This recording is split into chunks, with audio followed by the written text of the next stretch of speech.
So this Cassie and Diddy case has got to be the quickest case I've ever seen resolved.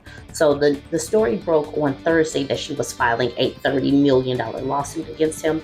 And by Friday night, when all of us are going to sleep, it's considered closed. What is going on? This man has a whole lot of power.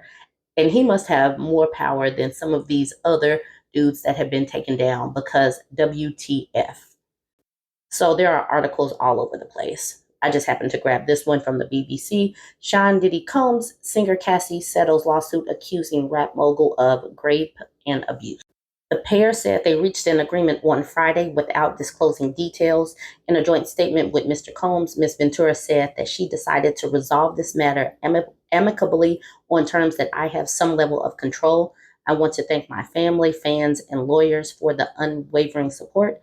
Mr. Combs wrote, "We have decided to resolve this matter amicably. I wish Cassie and her family all the best. Love."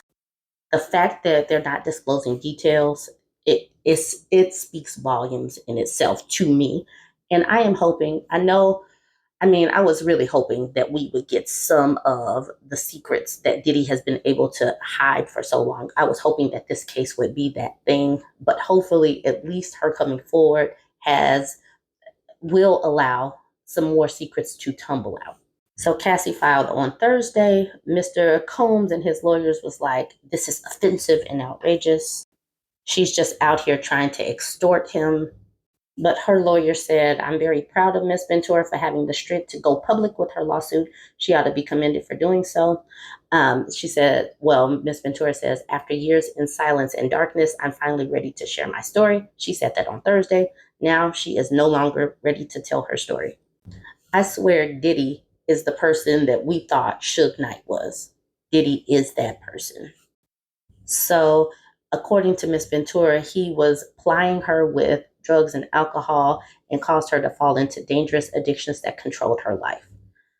I seriously wish that we would have had the opportunity to get more details out of this, but this is where we are right now. So Diddy's lawyer said that her lawsuit was riddled with baseless and outrageous lies, and the alleged demand was unequivocally rejected as blatant blackmail. Yet he settled. And hopefully somebody starts dropping some details about what happened with this settlement. But we know that a lot of times everything that orbits Puffy or Diddy or whatever, it's like an open secret, and so many people don't want to talk. So let's see what the Twitterverse has to say. Kiana says, "Posting this because some of y'all debating about Cassie and Diddy don't know the difference between civil and criminal lawsuits." And she used a graphic that had crayons, so she's trying to help y'all. She says, "In civil lawsuits, it's people versus people, tort lawsuit, no punishment, restitution versus retribution, and it settles disputes. If it's a criminal case, it's state or federal versus the person. It's a criminal case, retribution instead of restitution to deter society from doing illegal things." So she put this out there. She made it with crayons so everybody can get on the same page. So Natalie, who is a lawyer on the Twitter, says, "I have never, in 13 years of practice, seen a lawsuit settled in one day. Whatever Cassie had on Diddy, it must have been concrete, in my opinion." She put that "in my opinion" on there. And then somebody else says, who's called Legally Dirty Blonde, so I assume she's a lawyer.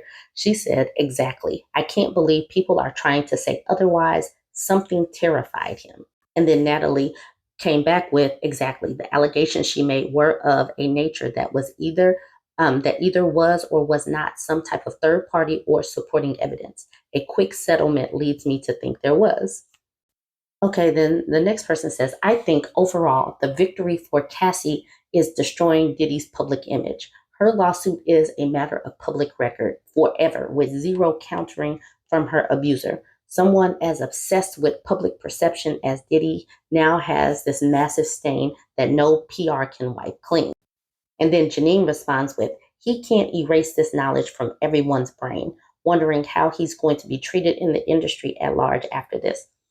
Who knows? These men have been able to still navigate and work because, and there is a reason, because a lot of them support each other. There is a reason why a lot of them support each other and why so many are able to still navigate and prey on others.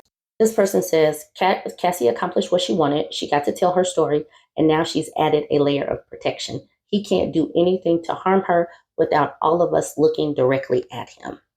Somebody else says, it was a civil suit, y'all, not criminal. Jail was not going to happen. She was always going to come out with money. Why are we confused, class? Okay, and then I'll just end it with this one. Rhonda says, please note that Cassie filed a civil suit against Diddy, so the result was always going to be a settlement, not jail time. A prosecutor has to file criminal charges. No one else can bring charges against someone to prosecute them. So please stop the gold digger slander. So keep in mind, she settled the case. This does not mean that if there is proof of actual crimes, that a prosecutor can still come in and file criminal charges. So just keep that little bit in mind. So I'm going to end it there. This starts the conversation. I know that this is going to be a hot conversation for the rest of the day. So just jump in the comments. Let me know what you think. Like, comment, share.